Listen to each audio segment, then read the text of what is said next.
ભરૂચમાં માતાએ પોતાની જ દીકરીનું ગળું કાપી હત્યા કરી હોવાની ઘટના સામે આવી। બપોરે માતાએ પતિને ફોન કરીને કહ્યું કે આપણી અંશુને કંઈક થયું છે, કંઈક બોલતી નથી, જેથી માતા બાળકીને લઈને સિવિલ હોસ્પિટલ પહોંચી હતી, જ્યાં હાજર ડોક્ટરે બાળકીને મૃત જાહેર કરી। બાદમાં પતિએ પત્નીની ઘરે જઈને કડક રીતના પૂછપરછ કરતા માતાએ જ બાળકીનું ગળું દબાવીને હત્યા કરી હોવાનું કબૂલ્યું।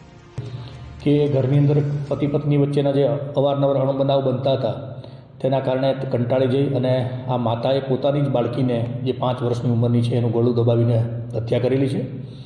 પોસ્ટમોર્ટમ રિપોર્ટમાં પેનલ ડૉક્ટરના પોસ્ટમોર્ટમમાં પણ આ જ અભિપ્રાય આવેલો કે બાળકીનું મૃત્યુ છે એ ગળું દબાવવાના કારણે થયેલું છે। હત્યાનું કારણ છે નંદિનીના તેના સાસુ સાથેના અને તેના પતિ સાથેના અણબનાવ। આનો ગુસ્સો કાઢ્યો એને પોતાની 5 વર્ષની માસૂમ દીકરી ઉપર, જે વાતથી લઈને સમગ્ર ભરૂચ પંથકમાં ચકચાર મચી જવા પામી છે।